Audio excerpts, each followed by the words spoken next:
Research Projects Agency, commonly known as DARPA, announces a bold initiative to develop what they call next-generation non-surgical neurotechnology. It is designed to allow the human brain to directly interface with machines. We know that DARPA is exploring human-machine interfaces that include direct connections between the brain and outside systems. That's been from the beginning of DARPA's information technology mission, and it continues to this day. DARPA has created some of the most influential technologies of all time, things that we use and take for granted every day, including the project that became the internet. They've created self-driving cars, stealth technology, GPS that fits in your pocket. That's DARPA's specialty, to imagine the future and create it. A new technology that is actually very much on the verge of being a reality that is being fielded is we could have a sensor maybe on the surface of our head, or maybe implanted somewhere in our body, in our brain, or something that allows us to interact directly with our communications gear, our processing gear, our weapon systems, and so on. But now imagine we take that technology and we can control robots at a distance with it. Even fly drones. You put this sensor on and you think the right way, and you can increase the speed of the fan by thinking and controlling that thought with direct-to-mind or mind-machine interfacing. With that type of capability, you could control all sorts of buttons and mechanisms in equipment. Mind-machine interfaces will have many applications in both civilian and military life. But there are those who believe that this same technology could also be used by DARPA as a new form of mind control. Like their counterparts at the CIA, DARPA-funded researchers have spent decades investigating how the human mind can be altered. In 1965, DARPA launched Project Pandora, which studied the possibility of using microwave radiation to control human behavior. The project reportedly ended in 1969, but DARPA's investigation of how machines can affect and possibly control the brain continues to this day. There are explicit programs of DARPA to read and write to human brains, whether it's through direct implants within the brain or wearing some kind of cap. So these things are being worked on, and we know that. So what's the next step? Maybe the next step is we can send instructions and information to an actual person from a distance with this kind of technology to let another person control their actions. But that could be something that could be malicious.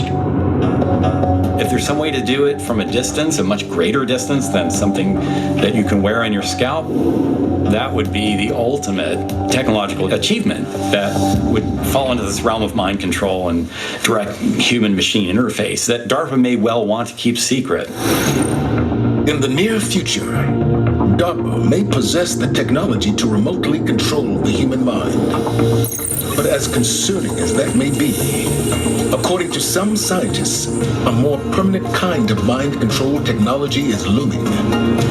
And it involves modifying the human brain by altering the human body's DNA.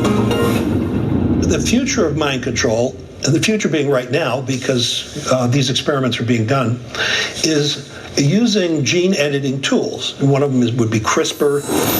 The way it works is take the CRISPR, which are these short alternating repeats of DNA. You put that together with an enzyme called Cas. And so you take the CRISPR that you want to use, and you put these pieces together that can be injected and insert this DNA to certain areas of the brain so that we can change brain cells and turn you into something you wouldn't otherwise be.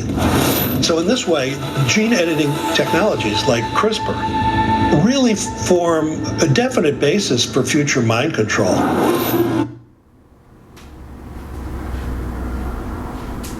Distance with it. Well, first things first, I mean, as an introduction to DARPA, consider this. It's the most powerful, most productive military science agency in the world. And it's also one of the least reported on.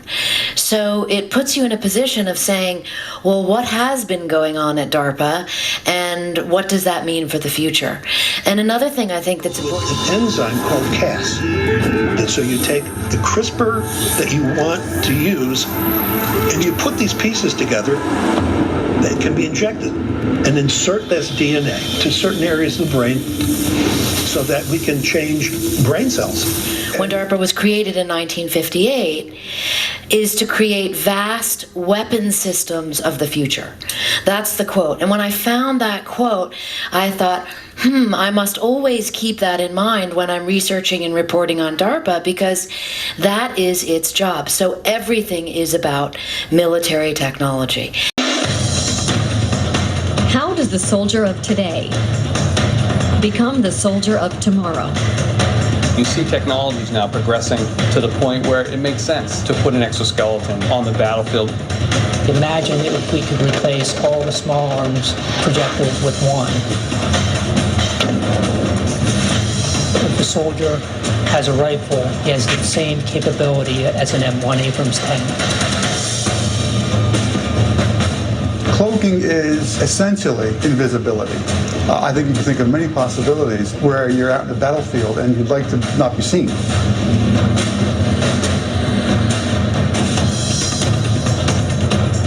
Making warfighters and their gear lighter, stronger, and safer with more firepower.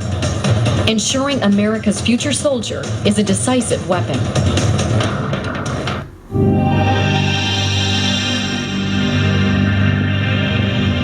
There are so many tasks within the Army that we ask soldiers to do every day that are heavy lift tasks, that are sustainment, that are long-term marches. And if we can provide something that makes what they do every day easier or allow them to do it for a longer period of time without physically getting exhausted, it helps them on the battlefield. Whether it's advanced sensors, or whether it's running faster, to be able to carry a heavier load for a longer distance, a device that knows you, that can learn you, and if it needed to, it knows how you walk, so maybe it takes you back. There's so much potential, I think, when you provide a frame like that or some type of device for personal augmentation. One of the issues we've been looking at to distribute the load effectively or to help the soldiers carry load is the idea of the wearable robots or the exoskeletons. We looked at the full body exoskeleton as well as just strictly a lower body, where the lower body is just carrying the backpack load, and a full body has the ability to either do that or carry manual load carriage in the arms. At this point, the engineering has demonstrated that it can work. While soldiers need strength and endurance on the battlefield, there are times when they also need stealth.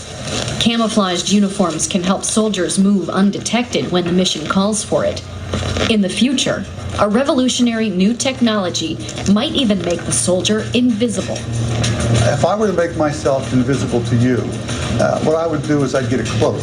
And the cloak would consist of a cylinder that I would put around me. What would happen is the light coming from the wall back there would hit the back of the cloak, come around, and then go right to you. So you would see basically right through me. With metamaterials and the new kinds of materials that we are developing, we are able to control light as never before. It's like a whole new ball game. You start with some sort of given material like silicon, let's say, or something like that, and then you embed it. You embed it with small nanoparticles or tiny gold rods or maybe even tiny slivers of semiconductors. Now, by making these metamaterials, we're able to control light in these new ways. All the textbook things you read about light are now wrong. We can do things that beyond all these limits.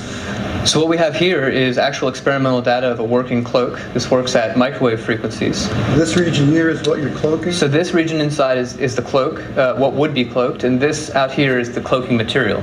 This is a truly invisible device. It's not just transparent like a piece of glass, where you can see that there's a piece of glass there because it distorts the scene behind it. This actually perfectly reconstructs everything. The Duke Group did a very important experiment when they verified these ideas using microwaves, long waves.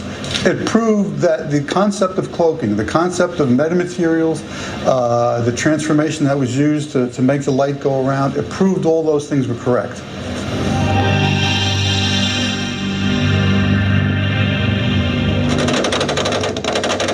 Imagine if we took, all the small arms projectiles that the Army uses now, and we hand one small arm projectile to the soldier, with one weapon system. Just imagine what that would do for the Army if we could do that. And imagine a projectile 10 to 20 times more powerful than anything used by today's soldier. To get that bigger bang, Army researchers are trying to develop a new kind of explosive, using what they call disruptive energetic materials. Currently, we're exploring materials that you normally would not consider to be explosives, such as nitrogen or hydrogen or carbon monoxide. These are materials that we're planning on putting in the Army capabilities within 15 to 20 years, so far-term research. They're testing the use of lasers as a possible way to trigger the awesome explosive potential of these exotic materials. We're also working on materials that have what we call dial yield performance. That is, the soldier himself could decide what type of performance level he wants out on the field, where you could have one explosive doing the job that we have several explosives doing right now. The soldier would be able to control that effect in the future. You could potentially use that round against an armored vehicle to destroy it. Soldiers of the future will also be more connected, sharing vital information with their unit and other sources, using powerful electronic tools to get the right data at the right time. You have to limit the information to what the soldier needs to function. Situational awareness will be coming to him from sensors. He has to have his own sensors. Getting into a good position, over. We've got to make sure not only soldiers can talk to each other by voice comms and by messaging. On top of that, you've got to communicate with all the different sensors on the battlefield. This includes everything from the unmanned aerial vehicle to unmanned ground vehicles, so something you might kick out into a building before you enter. If you're carrying something like the any kind of ground soldier system, hopefully we can get that down to a smartphone. Like when you want soldiers A and B to go to place C, just go up to them and grab them and shove them over there. Well, that's the team leader's technique, right? When a platoon leader wants somebody to go somewhere, you can drive what is called a chem light on the screen. That tells them instantly where to go. So when a platoon leader wants two squads to maneuver, kind of around building X and the other one to come up to the front of building X. So with the screen, hopefully it'll be able to say, you here, you there. You give him the information that he needs in terms of where he has to go, who is with him, how, what you should look out for on this road, what's the experience. You would be able to sense infrared, sense in the visible, have a receiver for your radar, you could put the optic, slide the optic off of your helmet, and the optic would tell you there is an unknown at 800 meters to your front, moving from left to right. So he could see the target, he could gain instant advantage in terms of situational awareness. He's got all the information he needs in a very compact form, either on his wrist, on an optic that comes across his face. Those are the kinds of things that would make his job much easier. Displays and custom tailoring technologies to the individual roles within a squad. So instead of everybody getting everything, then you have the right information in the hands of the right people at the right time. And all of that kind of builds together to make the soldier more efficient. As a result, we're looking at the brain and the body in the context of the mission. So we're really concerned with the soldier and their environment. And researchers are exploring the use of sensors to tap a soldier's brain power as a way to monitor and even improve their performance. These systems, by their nature, have to be located on the head, which means they have to be located under a helmet. When a soldier is subject to a blast or is subject to a ballistic event, a bullet that hits them in the head, well, those pieces of metal that would be inside of the helmet then become secondary projectiles. So any type of design that is dependent upon metallic sensors probably not going to be able to be deployed in helmet, in battlefield types of situations. So some of the things that we've been working on are foam-based sensors. So sensors that use conductive fabrics and conductive foams that can actually be part of the protective element of the system, and then they could actually be integrated with the foam padding of the helmet. It's critical for us to get the best sort of measurements that we can. So some of the sensor work that we're doing right now is really aimed at getting those measurement capabilities to a point where we can actually really use them in the real world as our soldiers are moving through urban operations, moving through cross-country terrain. And sometimes we can pull off signals from the brain that are that signify when a person has, for example, identified a target and may not even be conscious that they have. The future soldier might even have the ability to control a computer device through a direct link to the brain, hands-free. One of the more straightforward applications that we can think of is how can we utilize brain signals to actually directly control our interactions with the computer system. The approach of brain-computer interaction technologies is to design systems that function naturally with the way in which soldiers' brains function to effectively perceive and process information. When you actually do these types of brain-computer interaction interfaces, trying to take away the burden of manual interaction with the computer system, it's actually quite effortful. And what its original mission was? Well, I begin the book with this extraordinary explosion, 15 megaton. It was called Castle Bravo bomb. I interviewed 2 scientists who worked on that bomb, who were there, that were witness to that test. And I think from hearing their eyewitness testimony about this explosion, you get the real sense right away of these are big weapons. And DARPA was created to defend against the weapon which we had created, American scientists. So it begins with this idea of the military-industrial complex existing and having a built-in obsolescence, that the weapon we created will pretty soon be obsolete and a new weapon system will have to be created. One of them, DARPA is very quickly into the game realized that there were these major national security problems that needed solving. And so they looked to what DARPA... on the unhinged rantings of anti-Semites, but when Jew hate makes headlines... Anti-Semitism. Anti-Semitism. When rappers proclaim... I see good things about Hitler also. When radical Hebrew Israelites gather en masse to preach conspiracy theories... It's time to speak up. We support Hitler. Because Hitler was killing your people, and Hitler knew who the real Jews was. These groups endorse a toxic mix of anti-Semitism, xenophobia, and a whole lot of other hatreds. They've inspired hate crimes and murder, and their numbers are growing rapidly. So who are these guys? Where did their beliefs come from? And how should the Jewish community respond to them? Our story starts with one of history's ugliest injustices, the transatlantic slave trade. For 400 years, the backbone of the world's economy was the buying and selling of human beings based on the color of their skin. Enslaved Africans in the Americas suffered every torture you can imagine. But while bodies can be enslaved and maimed and killed, faith is much harder to destroy. These communities found hope in the biblical story of the Exodus. Like the ancient Israelites, they knew firsthand the bitterness of slavery. Most enslaved Africans were forcibly converted to the Christianity of their enslavers. But for some, the profound identification with the ancient Israelites crystallized into a theology known as Hebrew Israelism. As far back as the plantation, if you listen to a lot of old Negro spirituals, wade in the water, go down Moses, but they are spiritually connecting to the strength of Israel. It's not necessarily just about identity. It's about a sort of like spiritual connection to God. No two groups of Hebrew Israelites were quite alike. Some worshipped in a style nearly identical to Pentecostal Christianity, with Jesus front and center. Others adopted mainstream Jewish practices. Some mashed up the two and added a dash of African nationalism. No matter how they practiced, all congregations believed they were the descendants of the ancient Israelites who had once been enslaved in Egypt. But here's the crazy part that we never see mentioned in history textbooks. It's possible that some enslaved Africans identified so strongly with the Israelites because they were Jews, or at least of Jewish descent. After all, there's been a Jewish presence in Africa for thousands of years. You may be familiar with the Igbo of Nigeria or the Beta Israel of Ethiopia.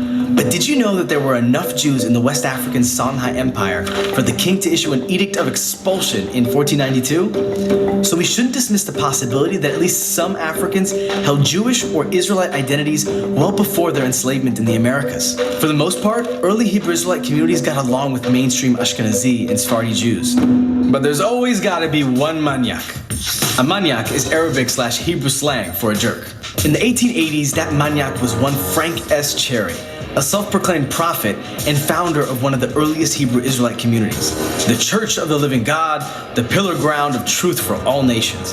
Unlike other Hebrew Israelite congregations, Cherry believed that Black Americans were the only real Israelites, which made non-Black Jews usurpers of their identity and heritage. Cherry's Shabbat services often involved long sermons about the evils of the Jews who would get what was coming to them in the year 2000 when Jesus would return to start a race war that would end with white folks in chains. Obviously, I'm not going to spend time debunking the unhinged theology of a man who believed that the earth was square. Did I not mention that? That was big for Cherry. But I do have to address one of his ideas, because unfortunately, it's one that a lot of people share.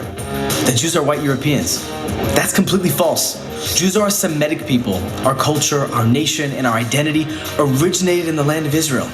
Add in a couple millennia of exile that sent us to every corner of the earth, and you get a vast and dazzling variety of ways to look and be Jewish. So yeah, there are a lot of reasons that I don't love Frank Cherry's ideology.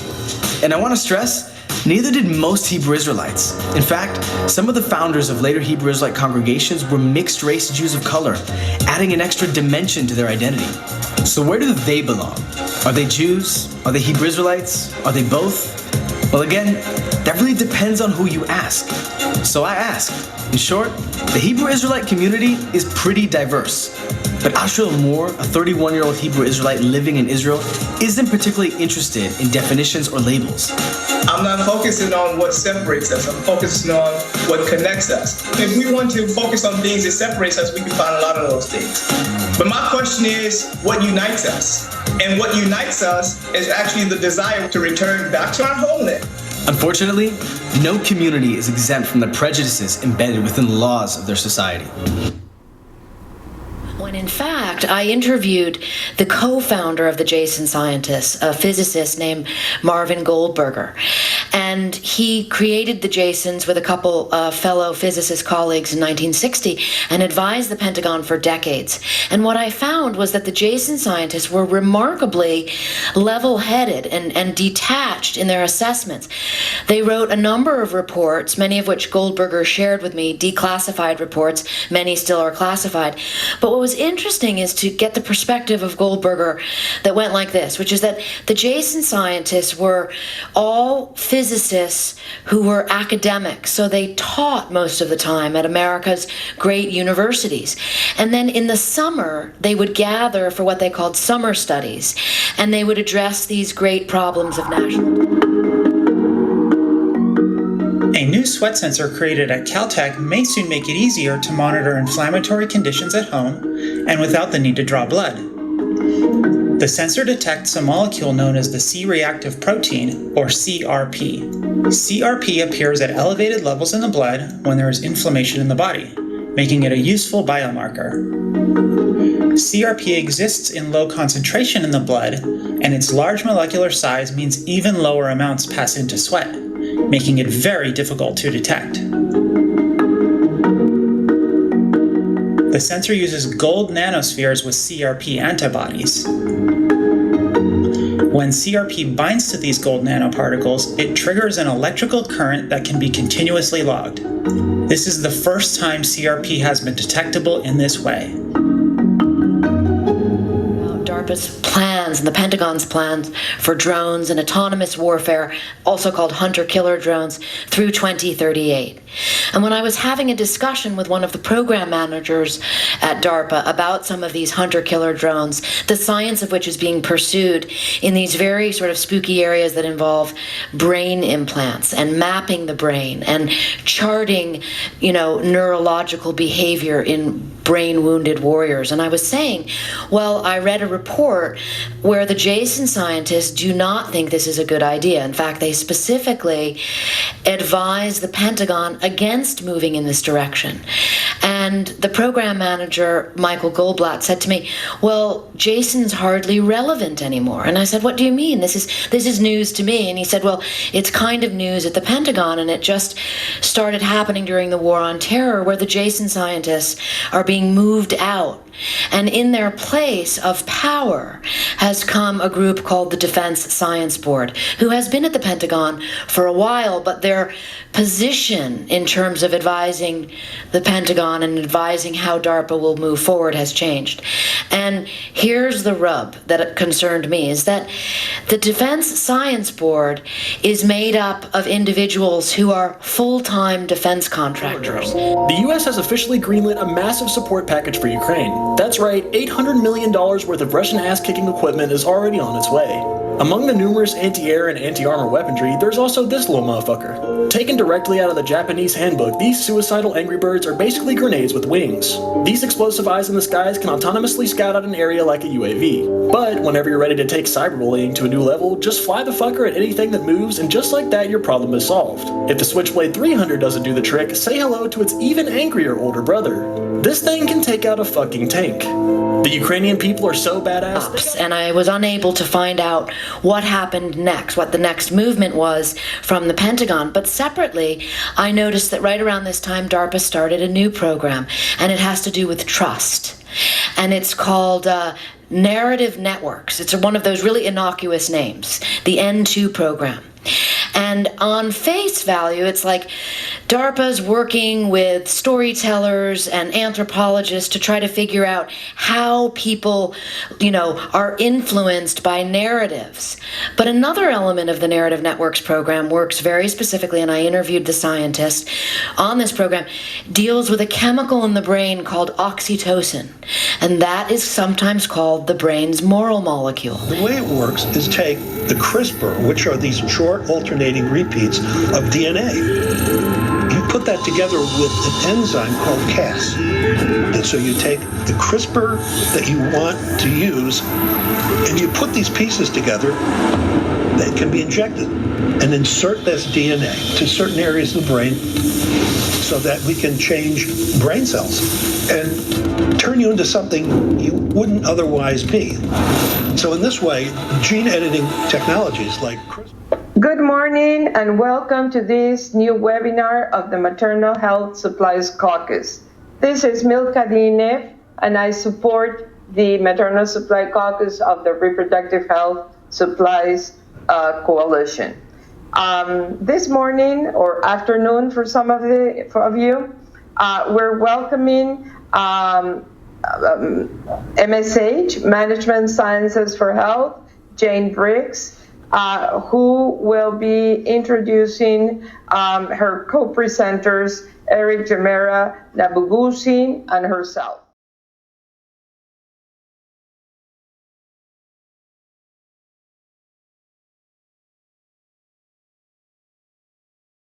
So just to set the stage, as we all know, oxytocin is a life-saving medicine for women, and for it to be effective, it needs to be of quality and kept cold until the point of use.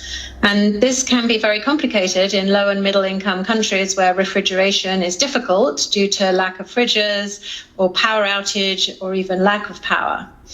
And as we all know, UNICEF, WHO, and UNFPA have been great players in this field, and they've contributed greatly in this arena by making global statements. In 2015, a joint statement from UNICEF and WHO stated that oxytocin can be integrated into the expanded program of immunization cold chain if it's considered feasible, cost-effective, and safe. And in 2019, WHO and UNICEF joined with UNFPA, stating that oxytocin needs to be managed in the cold chain, that quality oxytocin needs to be procured, and that it should be labeled that it be stored and transported in the cold chain. So with that context, as Milka mentioned, MSH was awarded an innovation grant from the Reproductive Health Supplies Coalition through this caucus, the Maternal Health Supplies Caucus, in the middle of 2018, to facilitate the integration of oxytocin into the EPI cold chain in one country. And we aimed to create an enabling environment to conduct a policy options analysis, to secure political commitment, and to implement on a small scale in one country. Down and focus down more and more almost on the individual. And the idea of weapon systems going all the way down into a single warfighter. And how do you augment cognition? How do you make that person who is injured in warfare continue to fight? How do you deal with fatigue? It's beyond just the larger weapon system. It takes us into the evolution, in some ways, of humans. DARPA calls it transhumanism, military transhumanism. But in an interesting way, this is actually part and parcel of the whole movement towards robotics. It's not only making individual warfighters comfortable with robots, it's this idea of coupling man and machine and merging humans and machine. And DARPA is doing that with programs now with what they call biohybrids, which people might call cyborgs. You know, they are able to actually control a rat through a labyrinth remotely because they've implanted electrodes in its brain. They can do the same with a moth. DARPA in 2014 created a steerable moth by inserting electrodes in the pupa stage of the moth, which then transformed. The wings came out. Genetic engineering holds great promise for the future of humanity. A growing number of scientists believe that we will soon be able to engineer and change our genes in a way that will help us live longer and healthier lives. David Sinclair is a geneticist at Harvard Medical School. He believes it's possible to unlock the fountain of youth, but how much should we really tinker with our own nature?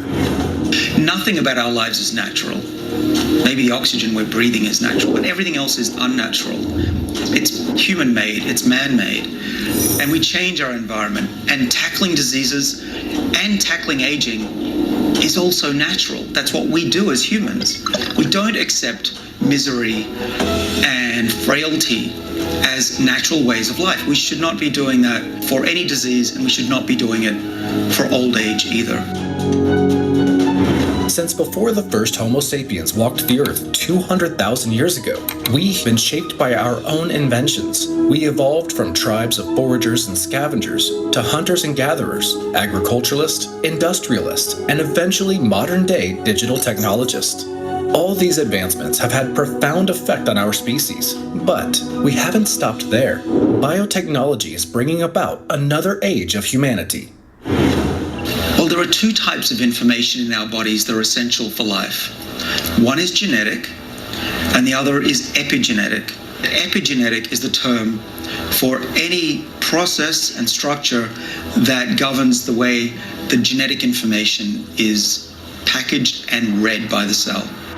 All of our cells, essentially all of our cells, have the same genome, but what distinguishes a brain cell from a liver cell, and what allows a fertilized egg to become a 26 billion composite of different cell types when it's born, is the epigenome. And the epigenome, I believe, is the reason that we age. A nerve cell in an older person is no longer fully a nerve cell. It's starting to move around in so-called Waddington landscape space or epigenomic space, and it's becoming a different type of cell. A nerve cell in an old person may be partly a skin cell. I mean, think about that. No wonder we start to lose the function of our retina. No wonder we start to forget things if our cells don't maintain their epigenomic information. The question is, though, can we slow this down? And can we reset the system? Is there a reboot? Is there a backup hard drive of this early setup that we can access and restore that structure? I believe that it's possible. In the last few years, we've seen the development of new gene editing technologies that were much quicker and easier than ever before. New discoveries in gene editing technologies are popping up everywhere in the world, and experts predict that we will see many more in the coming years. Many scientists believe that genetic engineering is the future of our evolution. It provides us with a chance to give ourselves any traits we want, such as muscle mass or eye color. Basically, anything is possible.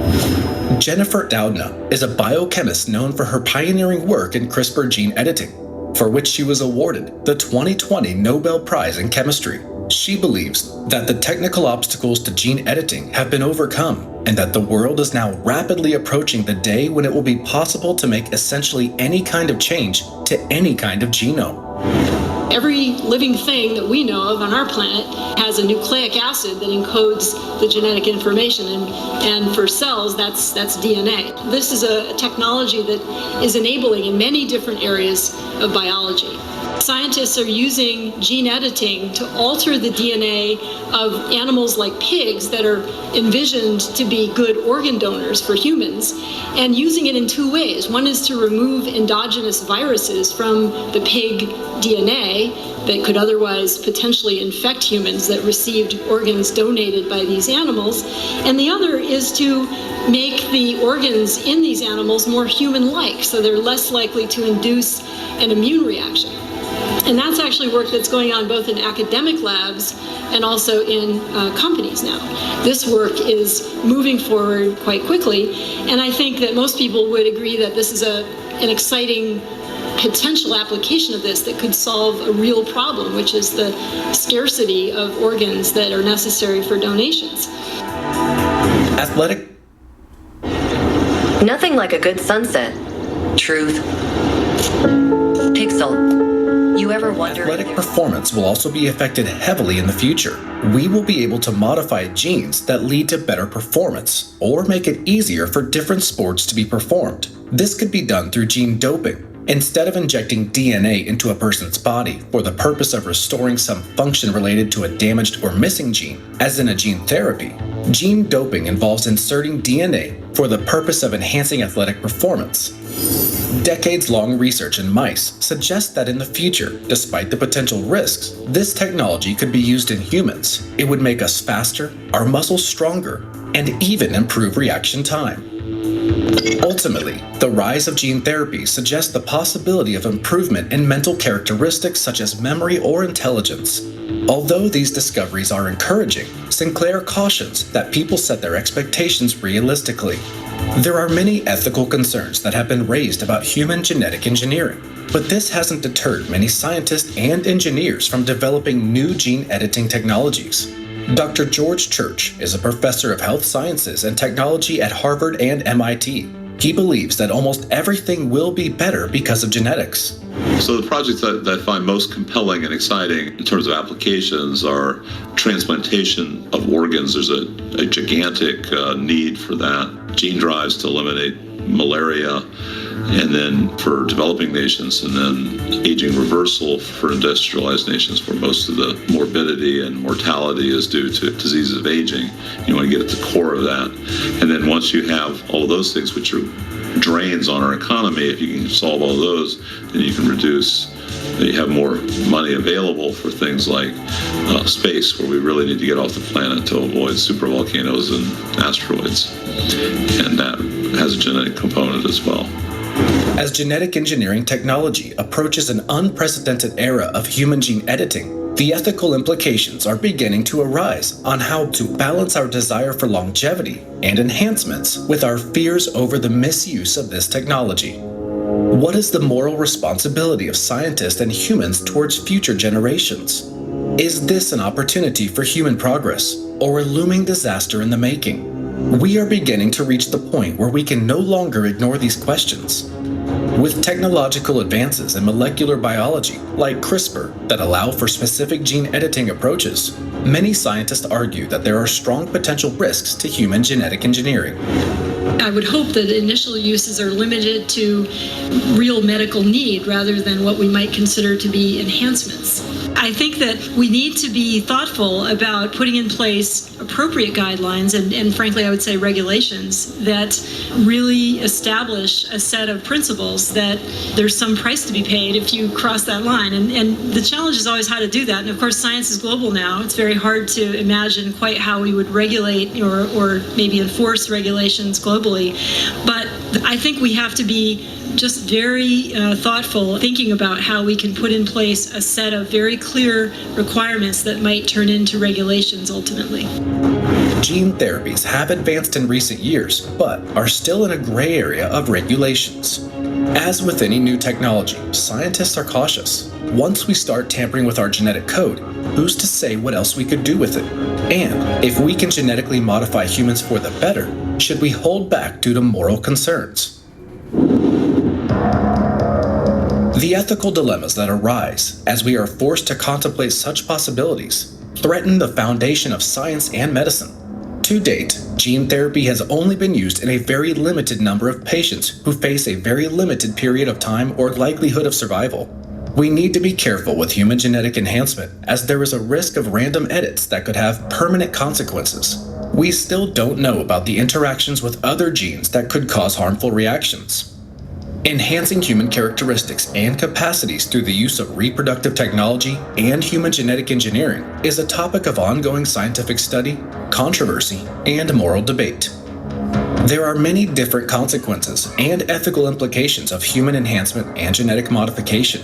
Some ethical concerns about this possibility include unequal access to genetic enhancement, or even a widening gap between genetically enhanced individuals and normal ones.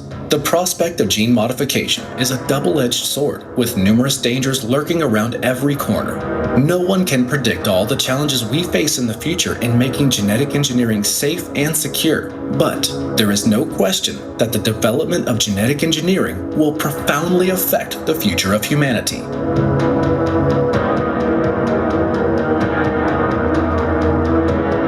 Thanks for watching. The machinery is now part of the animal system. DARPA is able to steer them off. And when you ask about transhumanism, and as I write in the book, it all began in this very interesting moment decades ago. This is actually not new. It was when the Berlin Wall. So here we're in the realm of what DARPA, the Pentagon, calls ISR. It's intelligence, surveillance, and reconnaissance. And it's an idea that actually goes back to the Vietnam War, when DARPA had its first shift, going from these big sort of anti-ballistic missile defense programs to suddenly being sent into the jungles of Vietnam and being asked to create different weapon systems to fight the insurgents, particularly on the Ho Chi Minh Trail. And this idea sprang forth of sensor technology. And at the time, it was so rudimentary. It was like guys, and I interview these guys in the book, that are flying in low and slow over the Ho Chi Minh Trail, incredibly dangerous. In one situation, these guys are shot down, and they're rescued in this very dramatic way, because what they were doing is they're dropping out of the aircraft and helicopters these giant sensors that are like this big. They're kind of shaped like a dart, and they're supposed to literally fly out of the aircraft, land on the ground in a string, and then the electronic information gets relayed up to a helicopter that's flying in a racetrack formation overhead. And then that information gets relayed back to what was called an information center in Thailand, where soldiers are using these new technologies, this is back in 1965, 66, called computers, to try and create algorithms to figure out what these Ho Chi Minh fighters are doing on the trail, where they're headed, what they're going to attack next. I mean, this technology was laughed at the Pentagon, by the way. But of course, this is now exactly what we know as surveillance, as the big surveillance network that you referred to. And we saw this program again in the war on terror when So DARPA... Delta 7 is the Intelligence, Surveillance, and Reconnaissance Delta. Right? Many years ago, really just even 2 years ago, space was still kind of considered a benign environment. Where the only thing we worried about really was either space weather or safety of flight, right? Not running into each other. But today, our major adversaries have put things in orbit or doing things in orbit that hold our capabilities at risk. And that's where we come in, is to understand the threat, to enable our operations, continuity of operations, understanding what's going on so that we can react accordingly. So very similar to how we do business either in the air domain, maritime, or on land. It really is just about understanding the terrain, and that just translates up, right? We need to understand what is going on orbit, who is doing what, and why, right? It's really the why. So Space Delta 7 has a myriad of different intelligence collection systems that we operate that leverage both organic capabilities that we, the Space Force, control, as well as leveraging our national mission partners across the intelligence community. So Space Delta 7 is kind of unique in that we force present detachments of personnel to every other Space Delta. And their role is to provide intelligence support to both the Delta commander that they're supporting, as well as the operations teams that they're embedded with.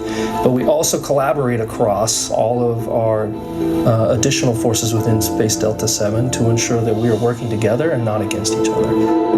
Delta 7 is headquartered at Peterson Space Force Base, and we have squadrons and detachments spread across the globe.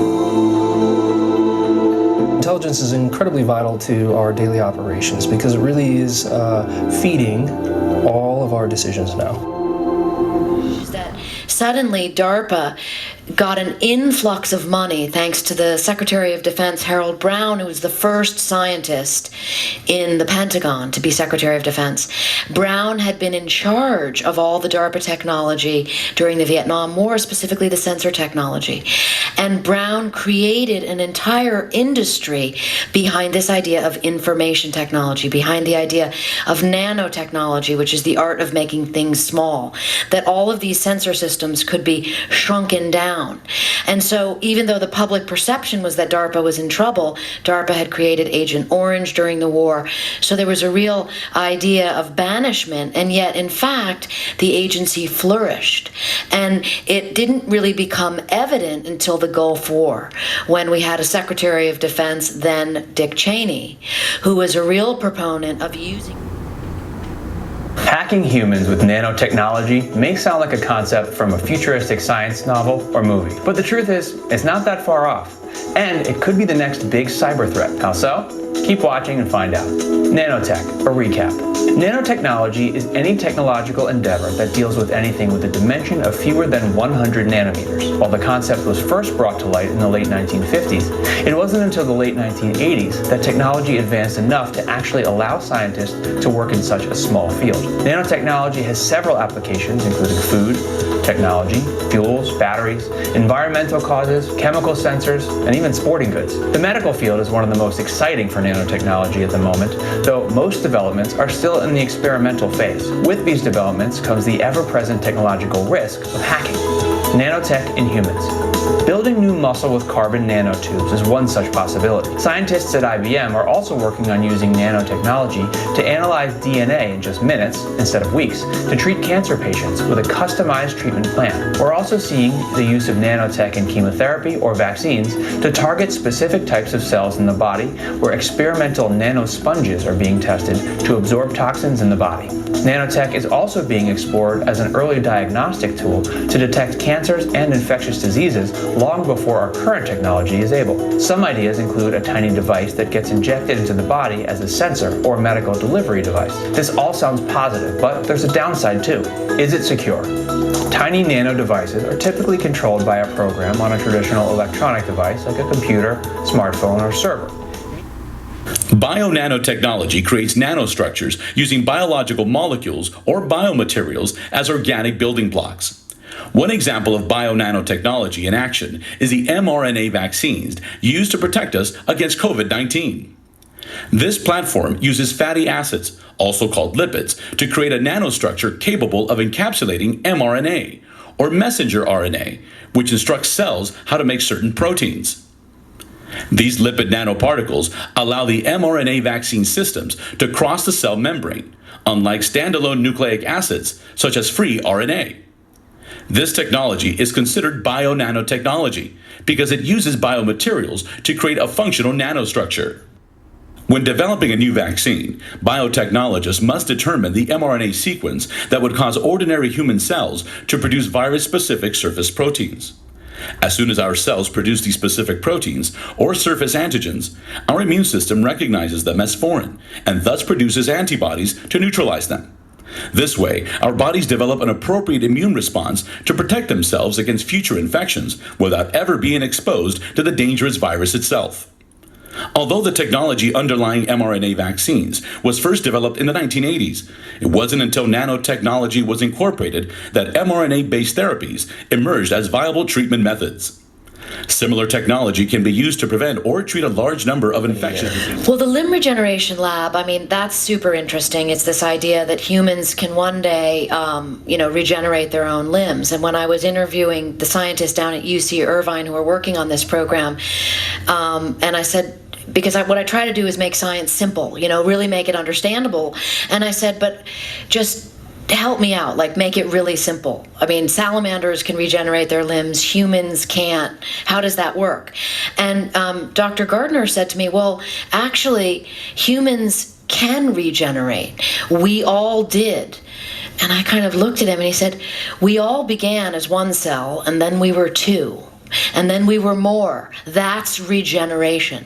So we have the capacity to regenerate. And when you look at big science in that way, that these guys are taking big science and going small, I mean, that's big. Those are big ideas. DARPA's funding that. Is that a weapon system? No. That is, helping warfighters who lose limbs or individuals who lose limbs in accidents. But the brain programs are very different, because my understanding from interviewing DARPA scientists, the brain programs are presented by DARPA, and many of them are very classified. They're in the clinical trial stage. It's this idea of implanting neural prosthetics into the brain of brain-wounded warriors, so guys who come back from Iraq and Afghanistan with brain injuries, who have cognitive impairment. And this idea that these neural implants will help restore their brain functions. And so that is a noble idea, and DARPA has teamed up with the White House on the Brain Initiative to do this.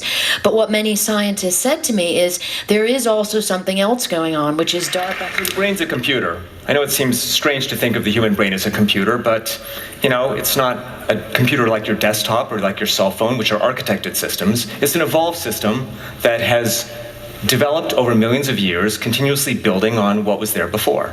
But it processes information. You sit here, you have sensory experiences, you combine those sensory experiences with prior information, prior knowledge, you make decisions and you act in the world. And an information processing system like that is a computer.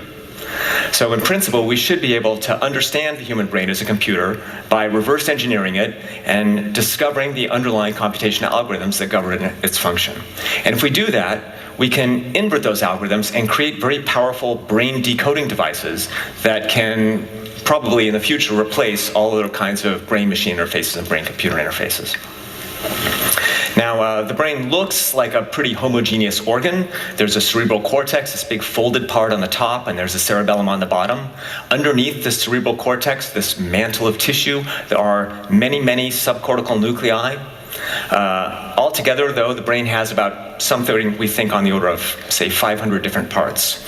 About a third of those are going to be subcortical nuclei, and 2/3 of them are going to be cortical areas that are functionally and anatomically distinct. And these areas are hooked together in very dense networks. We don't really know the areas yet for humans or exactly how they're hooked together, but animal studies suggest that the brain is 50% connected. That is, for any given location on the cerebral cortex, it is connected to 50% of all of the other locations. And all of these connections are feed forward and feedback. So the brain is a giant interconnected recurrent network. And systems like this in science are known as nonlinear dynamical systems, and they have interesting properties. The property of the system as a whole, its function, cannot necessarily be predicted by looking at the individual parts, because nonlinear dynamical systems have emergent properties. And in humans, of course, one of the most important emergent properties is probably consciousness. To get a handle on what the human brain is as a computer, to understand its structure, we can first of all try to map it. We can separate the cerebral cortex into its distinct anatomical and functional parts and try to get a handle on them, and then look at how they interact. Now, people have known for hundreds of years that the human brain was divided into different functional parts, and they've tried, mostly unsuccessfully until recently, to really parcelate out the cerebral cortex, the main part of the human brain that you see on in a slide that distinguishes us mostly from lower animals.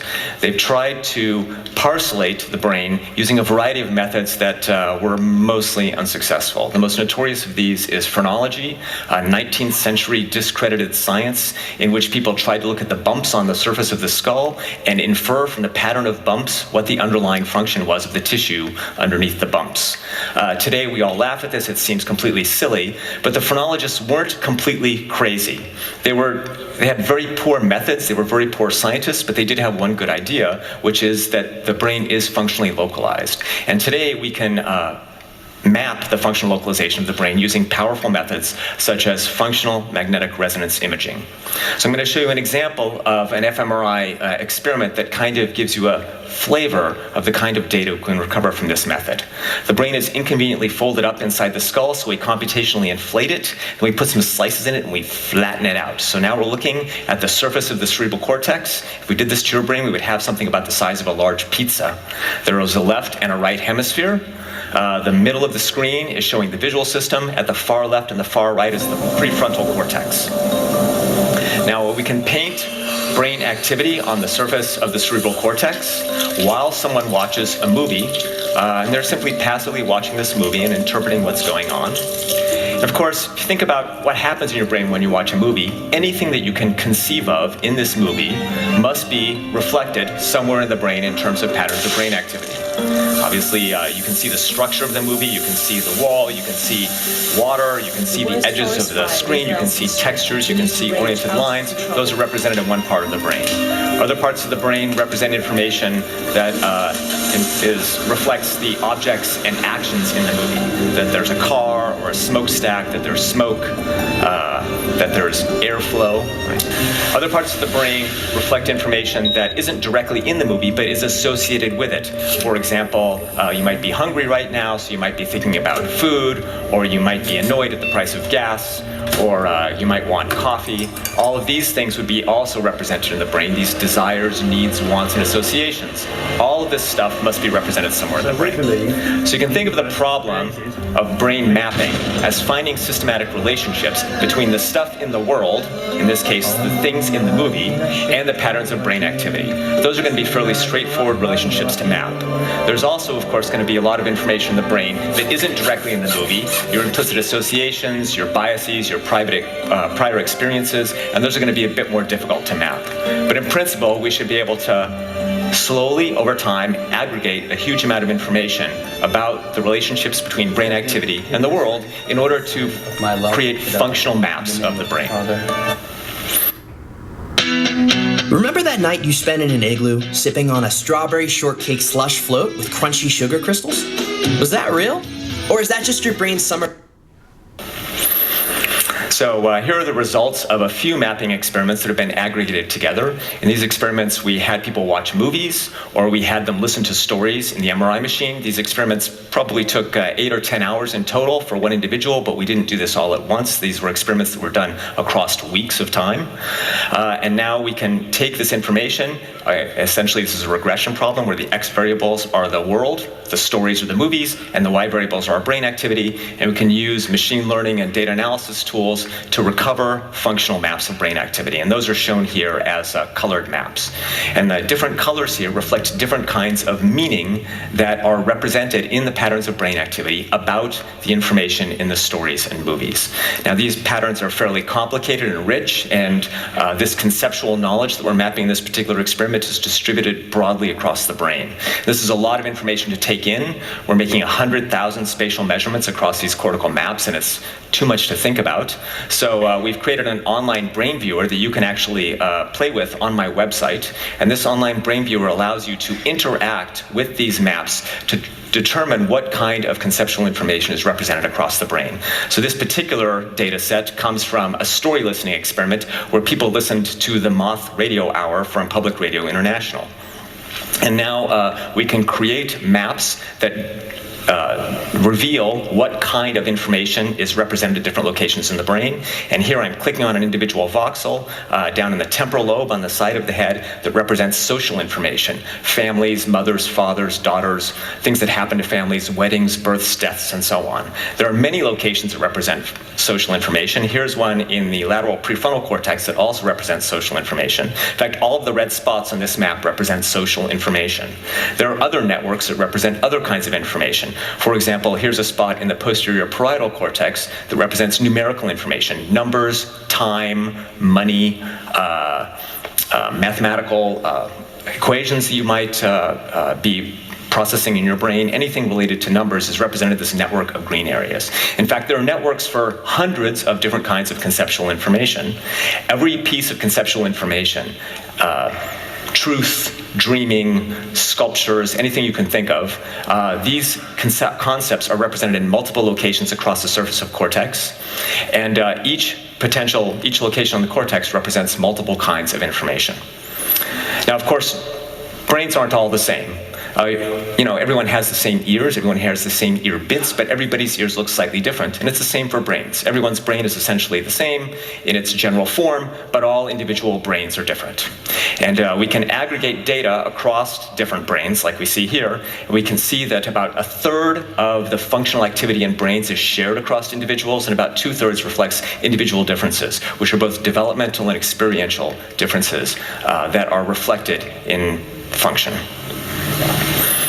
Now, even though there are individual differences in the brain, because the brain is essentially a collection of wires, which are the nerves that connect different areas together, there's a very strong relationship between the structure of the brain and the function of the brain.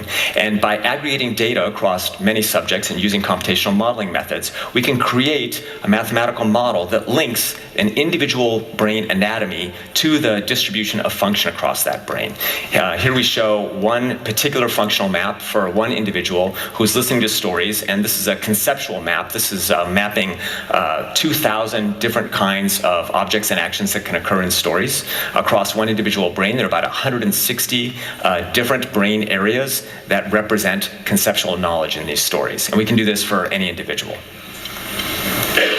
Now, up to now, I've suggested to you that the brain is static, that different places in the brain represent a certain small constellation of quantities, and that those representations are static. In fact, they're not.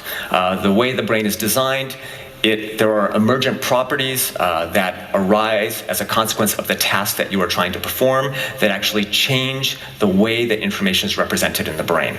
So this is data from a simple experiment where we have people passively watching movies versus attending to humans in the movies versus attending to vehicles in the movies. And you can see that the conceptual maps in these 3 different cases are different.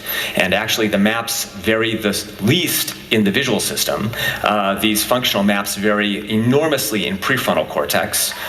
Because prefrontal cortex represents abstract thought, plans, goals, things like that. And as you change your task, the activity in prefrontal cortex actually represents different kinds of quantities. So for example, if you lose your cat, your prefrontal cortex becomes a giant cat detector, and all other functions are suppressed, and everything is trying to represent cats as much as it can. And that is true for pretty much any task you perform. Now, one of the interesting things about these encoding models, if you're just a civilian and not a neuroscientist, is that once you have a computational model of the brain that relates the world to brain activity, you can invert that model, and you can convert your encoding model into a decoding model, and you can use it to decode brain activity. And in fact, there's an inevitable symmetry between brain encoding and brain decoding, such that whenever we can create a better computational model of the brain, we can always, by definition, build a better brain decoder. And oftentimes it's a little easier to understand what kind of information we can recover from current brain measurements by looking at decoders, so I'd like to show you a few of these as examples. Here's one brain decoder that's only recovering information from primary visual cortex, a very early visual area that represents very simple aspects of the scene, like edges and textures and colors. On the upper left is the movie we showed to subjects. On the upper right is information we're decoding from primary visual cortex. And the bottom to show you the edge maps. These should correspond well because we know that this part of the brain represents edges. Here's a decoder that is recovering information and decoding it from high-level visual areas. These visual areas, they don't really carry a lot of information about the specific structure of a scene, the distribution of surfaces and colors and textures. They carry information about the content of the scene, what people were present, were there objects present, the semantic information in the scene. And you can see that this decoder also works fairly well. It doesn't do well when the scene changes very rapidly, like right now, because these MRI changes that we are measuring are metabolic, not neural, and they are fairly slow. But when the scene changes slowly, the decoder does quite a good job of recovering information about the semantic content of the scene. Today's special, please. You want peanut butter puffs with that?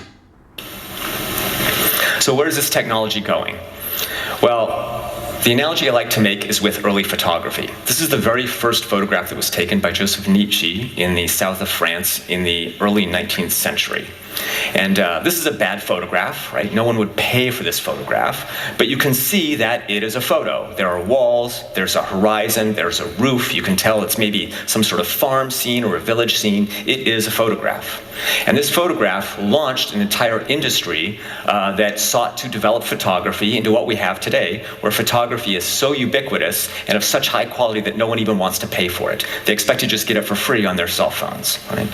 And brain decoding will pursue this same trajectory. As long as the government is investing in neuroscience and neuroscientists are working to understand the brain, they'll be developing new methods of measurement. Those new brain measurement methods will allow us to create more sophisticated computational models of the brain, and those computational models will allow us to decode brain activity with much higher fidelity.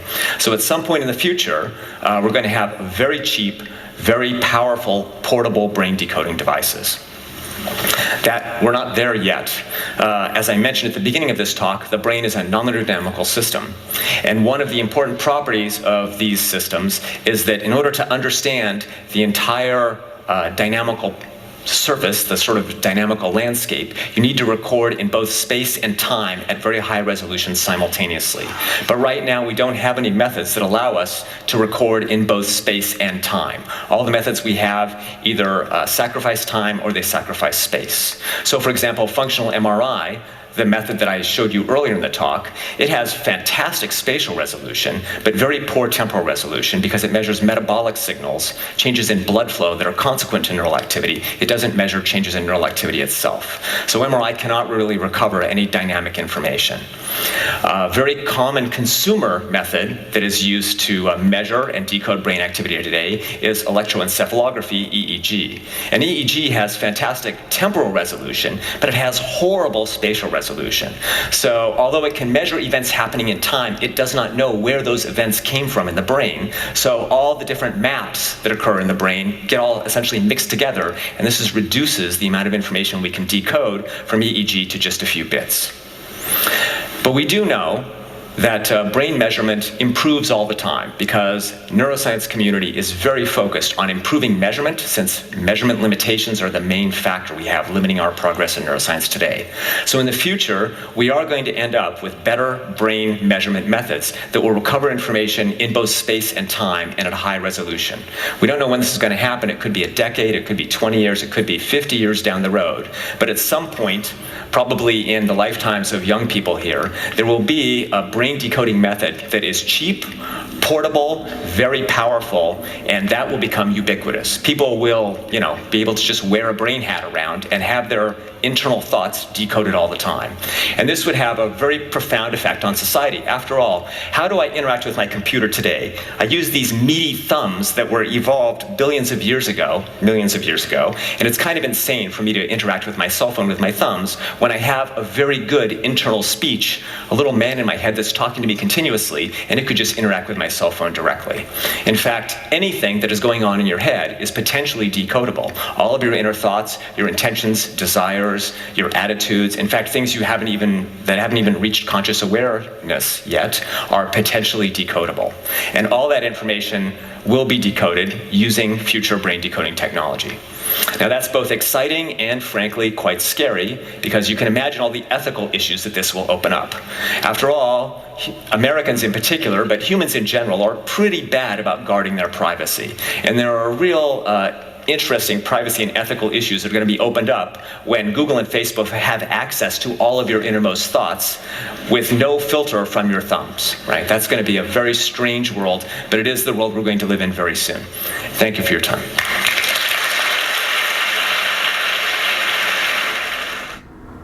Benefit of the civilian population.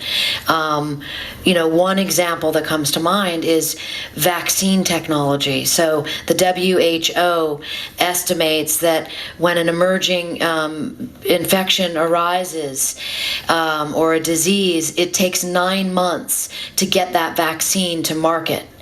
Well, DARPA challenged itself in 2013 to break that model, and it created 10 million H1N1 influenza viruses in 1 month. So you can see what DARPA is capable of, and I think, the DARPA press office does a great job of getting those kinds of stories out so that the citizenry is aware of, what the agency is capable Next, of. we have the gematria on the Defense Advanced Research Project Agency, better known as DARPA, and we'll get straight into it. Before I do though, I just want to thank you for your time. Time is very valuable. You can't get it back. I do understand that. So thank you for sharing it with me. I appreciate you. Peace. So we have Hebrew Gematria 2539, English Gematria 1986, Simple Gematria 331, which connects to DARPA, right? That is the value, or should I say the sum of DARPA, the Defense Advanced Research Project Agency. And we'll get right into it. So the first thing that comes up under DARPA is dealing with myself. This is an identification marker for who I am, and we'll get into that. The royal dynasty of King David, right? Hebrew Gematria 2539, which connects to DARPA, Hebrew Gematria 2539. We have Roman cult is living in fear now, Hebrew Gematria 2539, which connects to DARPA, Hebrew Gematria 2539. We got, this is WORLDWAR3,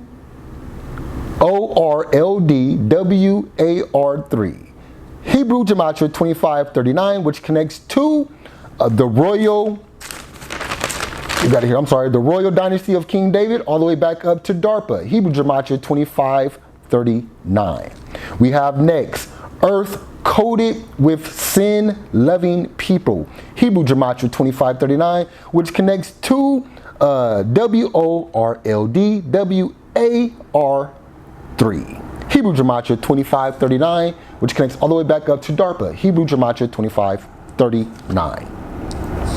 We have next, America is not a place, it's the matrix. English Gematria 1986, Simple Gematria 331, which connects to DARPA. English Gematria 1986, Simple Gematria 331. We have the 14 Illuminati families. English Gematria 1986, Simple Gematria 331, which connects to the royal dynasty of King David. Hebrew Gematria 2539, which connects to DARPA. Hebrew Gematria 2539. We have now C, dumbest ever, Melinda Gates. English Gematria 1986, Simple Gematria 331, which connects to DARPA. English Gematria 1986, Simple Gematria 331. And we know that Bill and Melinda Gates do fund Beetlejuice projects, and we do know DARPA is heavy into researching the Beetlejuice, right? And all other type of Beetlejuices. But let's continue. This is another identification mark for me, and it says, here is someone who has God's favor. English Gematria 1986, Simple Gematria 331, which connects to DARPA. English Gematria 1986, Simple Gematria 331. You can't touch this, DARPA. Let's continue. New York Easter Seal Society. Go check it out for those who don't know. I'm not going to elaborate on that. Too much elaboration, I will slip, and then I'll get a strike, or at worst, right, they'll take my channel down. But let's continue. Hebrew Gematria 2539, which connects to DARPA. Hebrew Gematria 2539, the New York Easter Seal Society. We have next, what is 0 point energy? Hebrew Gematria 2539, which connects to DARPA. Hebrew Gematria 2539, for those who don't know what 0 point energy is a technology that is used for UFOs, okay? I'll leave it at that, so you guys should go check it out. 0 point energy, go check it out. So next we have, he breaks their staff and reveals the scepter of rulers. This is another identification mark for myself, and it reads again, he breaks the staff and reveals the scepter of rulers. And that's exactly what I do. That's exactly what I've been doing, and I will continue to do until the Most High take us home. And we have that connected to DARPA, and as you see right now, we are revealing DARPA, right? One of the rulers of America, right? Government agencies, right? Shall we say? Government agency rulers of America. There you go, that sounds better. So it connects to DARPA. Hebrew Gematria 2539. Let's continue. I hold the occult, all equally responsible for Satan's actions. Hebrew Gematria 2539, which connects to DARPA. Hebrew Gematria 2539. And yes, the Most High do hold you accountable, and as well as as well as myself, right? So I'll read it again. I hold the occult, all equally responsible for Satan's actions. And this is the Most High telling you that he holds all you alphabet boys that work for the government out there doing these devilish deeds. He's going to hold all you guys equally responsible. Hebrew Gematria 2539, which connects to DARPA. Hebrew Gematria 2539. Next we have, Babylon has confused you all. The spell has not been broken. Hebrew Gematria 2539, which connects to DARPA. Hebrew Gematria 2539. And I wonder why the spell hasn't been broken. I wonder if it has anything to do with the oxytocin that's in the foods, that's in the Beetlejuice, and all other type of stuff that they put it in. But let's continue. Next we have DARPA. English Gematria 1986, Simple Gematria 331, and it says, who are the Hebrews in the Bible?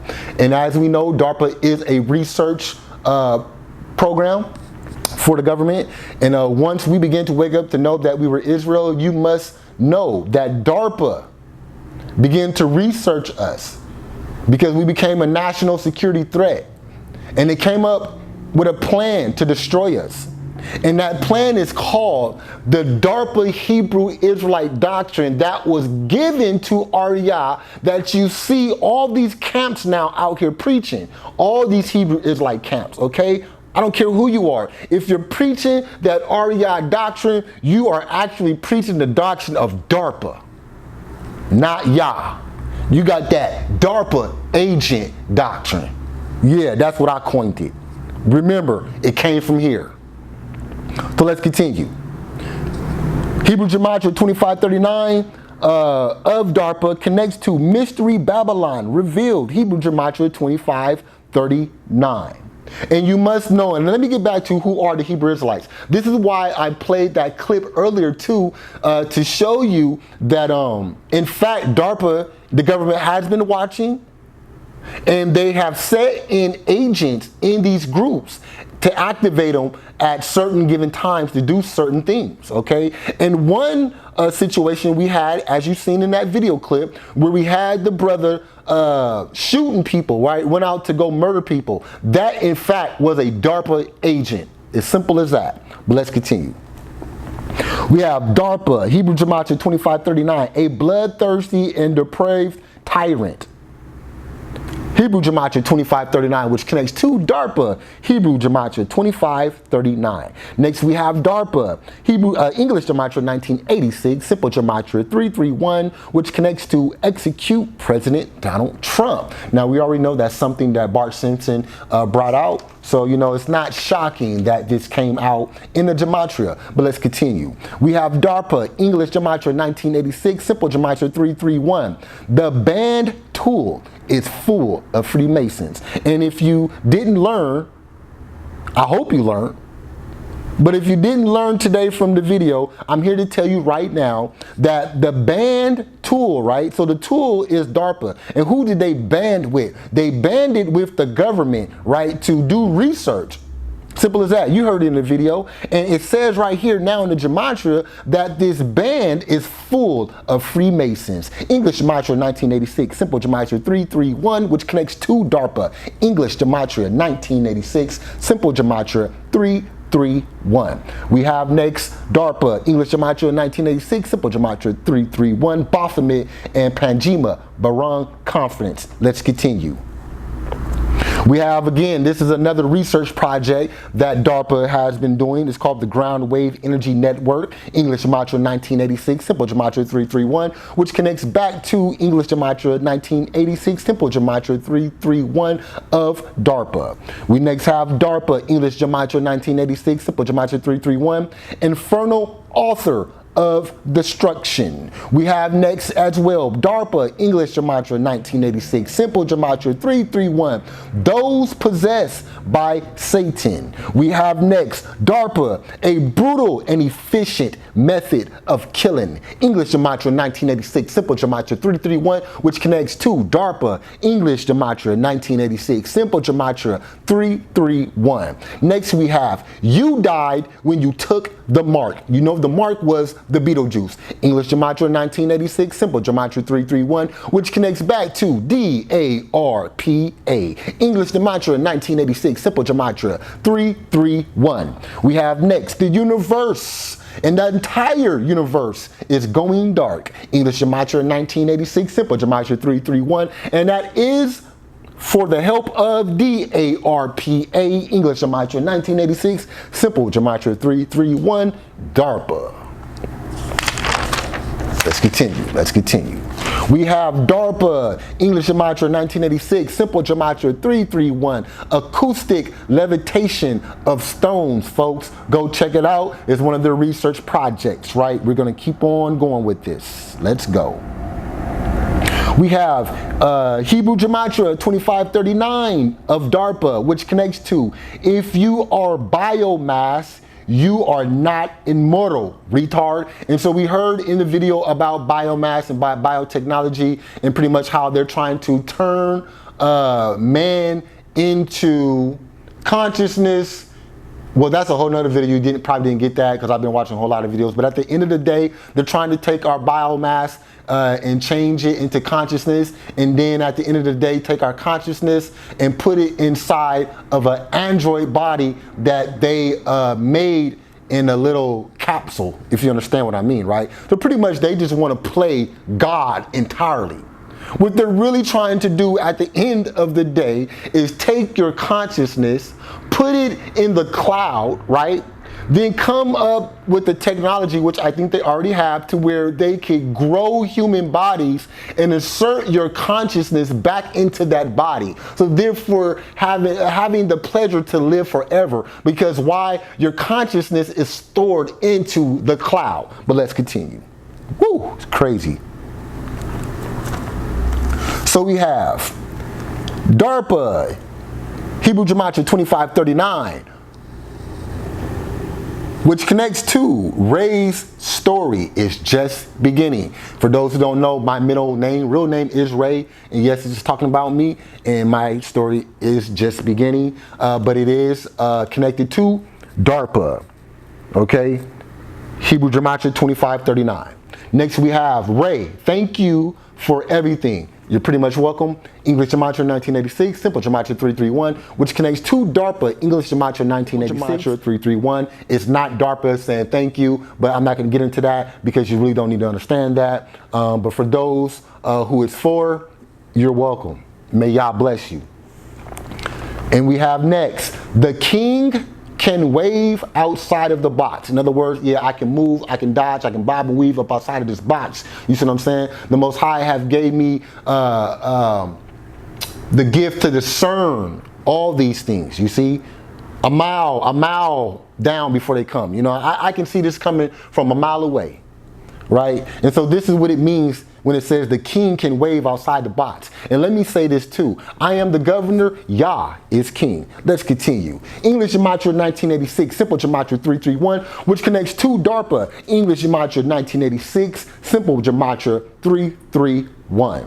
We have DARPA, English Gematria 1986, Simple Gematria 331, and we have they have lost humanity. And I agree with that. Humanity is totally gone, folks. Totally gone. But let's continue. So we have scriptures here, and I love when scriptures come out because a lot of people think that the gematria is wicked, okay? But so we have a scripture, and we have Isaiah chapter 40, verse 4. And let me get there. Bear with me. Oh, and let me turn back on the visuals for everyone. Get the visuals going again. I do apologize. You know, you got to have something to look at while I'm talking, because I understand this can get kind of redundant and maybe even boring for some, you know. But I do appreciate your time once again. Do appreciate your ears. So we have Isaiah chapter 40, verse 4, and it reads, and I'll actually go all the way to verse 5. Every valley shall be exalted. And actually, let me read the title. Comfort my people. Verse 4 of chapter 40 of Isaiah.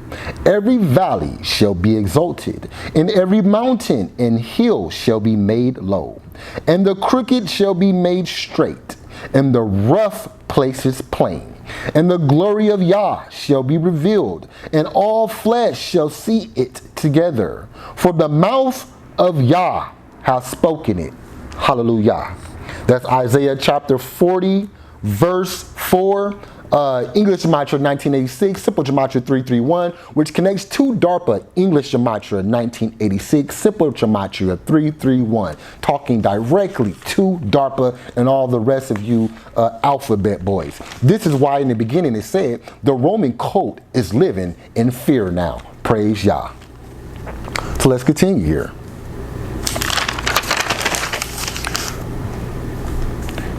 We have next, DARPA, embodiment of everything wrong. English Gematria 1986, Simple Gematria 331, which connects to DARPA, English Gematria 1986, Simple Gematria 331. We have next, DARPA, English Gematria 1986, Simple Gematria 331, Nancy Pelosi is getting murdered. Next we have DARPA, Hebrew Gematria 2539, which connects to the deep state must and will be brought to heel. Hebrew Gematria 2539. We have next DARPA, Hebrew Gematria 2539, 2 virus strains. Not going to go into that. Go do your own research. You know what's up. Let's hear. We have DARPA, English Gematria 1986, Simple Gematria 331, Illuminati perverts exposed. We have next DARPA, English Gematria 1986, Simple Gematria 331, used as a weapon for destruction. Man, crazy, right? Next we have DARPA, Hebrew Gematria 2539, which connects to get out of here with your AI plan. Hebrew Gematria 2539. We have DARPA, English Gematria 1986, Simple Gematria 331, Information Operation Center. You guys should all know this. We have next English Gematria 1986, Simple Gematria 331, which connects to what is Exodus in the here and now. We're getting ready to go home, y'all. Be prepared. Next we have DARPA, English Gematria 1986, Simple Gematria 331, CIA, HIV, witches, scandals, cover up. Simple as that. You can't get around it. Let's continue. We have DARPA, English Gematria 2539, which connects to the world is going to find out the truth. You can't get around it. Hebrew Gematria 2539. We have DARPA, Hebrew Gematria 2539. They are getting erased out of creation and are in total denial of this, right? And we have a scripture from the Most High that's going to let you know that directly. It's coming. Next we have Beetlejuice equals 666. Hebrew Gematria 2539, which connects to DARPA, Hebrew Gematria 2539. And let me say that again for those who did not hear me clearly. Beetlejuice equals 666. Next we have Hebrew Gematria 2539. What is 666? The mark, which connects to DARPA, Hebrew Gematria 2539. We have now, why Beetlejuice humans? Now you know it don't say Beetlejuice here, so you know what it say though. But I'll say it again. Why Beetlejuice humans? Hebrew Gematria 2539, which is connected to DARPA, Hebrew Gematria 2539. Yeah, DARPA, why Beetlejuice humans? We know why. We know why. But let's continue.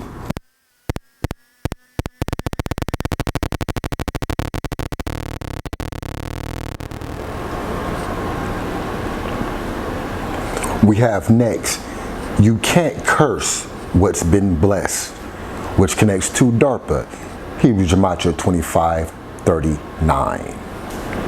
We have next DARPA, Hebrew Gematria 2539, which connects to America has been used as a Rothschild stage set for fake events, which connects to DARPA, Hebrew Gematria 2539. We have next DARPA, Hebrew Gematria 2539, which connects to Jesuit influenced inversion. And so this connects to Hebrew Gematria 2539 of Jesuit influence inversion. One of many inversions that the Jesuits caused was the one in the nation of Israel, the awakening of the Hebrew Israelites here in the Americas. Me and the elder Eliah has been bringing out that the Jesuits, the Rosicrucians, came to a lot of the leaders in One West UPK, and they actually were able to get Ariah to flip, okay? And Ariah was given the DARPA Hebrew Israelite doctrine, which we have today. This is the doctrine that you see brothers on the corners, on the streets, teaching from or out of the Hebrew Israelite camps. Any Hebrew Israelite camps that are actually teaching the doctrine of Ariah, One West UPK, is actually teaching the DARPA Hebrew Israelite doctrine. Simple as that. So let's continue.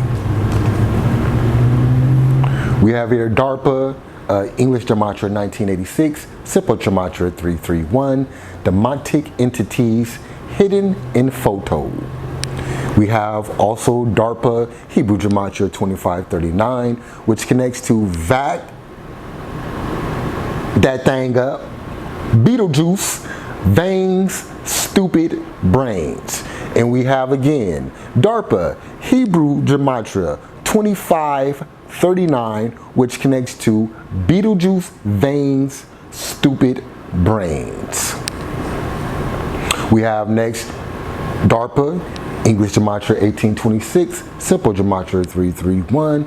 XRP is the new financial system. We have English Gematria 1886, Simple Gematria 331, which connects to DARPA, Bill Gates to Haynes.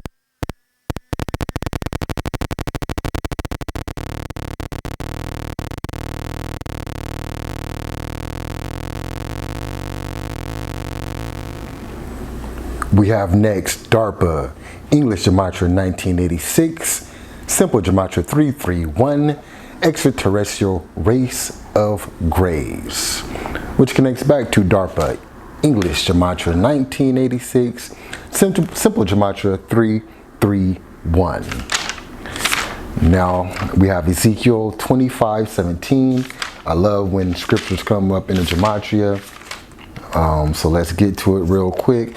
It's Ezekiel 25:17, and it reads, "And I will execute great vengeance upon them with furious rebukes, and they shall know that I am Yah, when I shall lay my vengeance upon them." That is Ezekiel 25:17.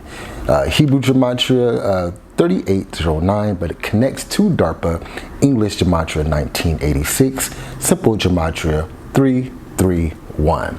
We have next DARPA, English Gematria 1986, Simple Gematria 331, which connects back to Islam breeding by raping little kids. We have next DARPA, English Gematria 1986, Simple Gematria 331, greedy Jews are in panic now. Once again, we have another scripture, which I love, Jeremiah chapter 50, verse 3, which is connected to DARPA, English Gematria 1986, Simple Gematria 331, and let me read Jeremiah chapter 50, verse 3. This is for DARPA. "For out of the north there cometh up a nation against her, which shall make her land desolate, and none shall dwell therein. They shall remove, they shall depart, both man and beast." We next have Messiah Returns, New Year's Eve, English Gematria 1986, Simple Gematria 331, which connects to DARPA, English Gematria 1986, Simple Gematria 331. And I did return from leaving YouTube on New Year's Eve, and I do have a witness to that, Mr. Eliyah, the Tishbite. But let's continue. So we have Orkney Islands, that's Orkney Islands, brutal child abuse. English Gematria 1986, Simple Gematria 331, which connects to DARPA, English Gematria 1986, Simple Gematria 331. And you wonder why the Most High just had me read Jeremiah 50, right, chapter 3, as well as Ezekiel, because he's coming to destroy this wicked place. So now we have the Messiah, right? Messiah Returns, New Year's Eve. They now know that I have awakened, English Gematria 1986, Simple Gematria 331. This is amazing, totally amazing, English Gematria 1986, Simple Gematria 331. This is the era of the new covenant, English Gematria 2558, but connects to DARPA and the royal house of King David, right? English Gematria 1986, Simple Gematria 331.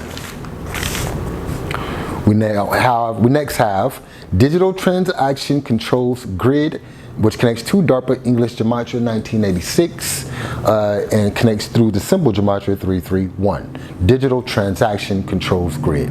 We next have Fear Lowers Immune System, English Gematria 1986, Simple Gematria 331, which is connected to DARPA. This is something that they research, and this is why they push a fear factor on the American people, because they are killing us through the immune system. Just one of many ways, right? At least they're trying to. So we have Fear Lowers Immune System, English Gematria 1986, Simple Gematria 331, which connects to DARPA, English Gematria 1986, Simple Gematria 331. We have DARPA, English Gematria 1986, Simple Gematria 331, Hollywood, How Does Blood Taste? Which connects to DARPA, English Gematria 1986, Simple Gematria 331. 331. We have now Microsoft Software Inside Body, which connects to DARPA through English Gematria 1986 as well through Simple Gematria 331. And so if you do have a software inside your body, this software was put in the Beetlejuice. So if you have the Beetlejuice, you do have this software inside your body, and that software is owned by a corporation, so they own you. Okay, next we have New International Economic Order, which is connected to the Microsoft software inside the body, because that same software is connected to XRP, the new financial system, which will be the digital transaction which control grid. I hope you understand, right? So that is the New International Economic Order, English Gematria 1986, Simple Gematria 331, which is connected to DARPA, okay, and Bill and Melinda Gates, right, through the Beetlejuice and the digital transaction.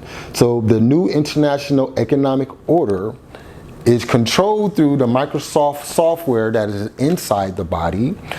It will conduct digital transactions controlled by the grid, okay? And we do know that XRP will be the new financial system that they will use, right? Or should we say the digital currency that will be used for the digital transaction controls, right? So, let's continue. We have the articulation of information, English Gematria 1986, Simple Gematria 331, which is connected to DARPA English Gematria 1986, Simple Gematria 331. Okay, the articulation of information. Next we have the Lesgrebetian key, right? Lesgrebetian king returns, English Gematria 1986, Simple Gematria 331, which connects to DARPA English Gematria 1986, Simple Gematria 331. The Lesgrebetian king returns, that is identification marker for me. Let's continue. We have Beetlejuice are the mark of the beast, English Gematria 1986, Simple Gematria 331, which connects to DARPA English Gematria 1986, Simple Gematria 331. We have next DARE, Drug Abuse Resistance Education. This is a program that I was actually able to be chosen for when I was young in elementary school. I was able to take a picture with Christy Yamaguchi, who won the gold medal for ice skating. So I was able to be in that DARE picture program. So this is another identification mark for me. We have DARE, Drugs Abuse Resistant Education, English Gematria 1986, Simple Gematria 331, which connects to DARPA English Gematria 1986, Simple Gematria 331. This is for those what's coming up next who was asking, what secrets do I have? Because since I know everybody else's secrets and I'm pretty much exposing what's behind the veil, a lot of people out there are probably asking themselves, what secrets do I carry on myself, right? I'm telling everybody else's secrets, what do I have? And so the Gematria says, right, his secret is that he is the Messiah. English Gematria 1986, Simple Gematria 331, which connects back to DARPA English Gematria 1986, Simple Gematria 331. We have now DARPA English Gematria 1986, Simple Gematria 331, autism caused by NANOTECHNOLOGY, English Gematria 1986, Simple Gematria 331, which connects back to DARPA English Gematria 1986, Simple Gematria 331. We next have DARPA English Gematria 1986, Simple Gematria 331, which connects to brain invaders must be destroyed, which connects to DARPA English Gematria 1986, Simple Gematria 331. We have next, please listen closely, Hebrew Gematria 1986, Simple Gematria 331, which connects to DARPA. The code, the fake Jews are the real virus. English Gematria 3185, but connects to DARPA Hebrew Gematria 3185, but connects to DARPA through the English Gematria 1986, Simple Gematria 331. And last we have English Gematria 1986, Simple Gematria 331, which connects to DARPA English Gematria 1986, Simple Gematria 331, and it reads, Yah is the one calling the shots.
Audio Jungle.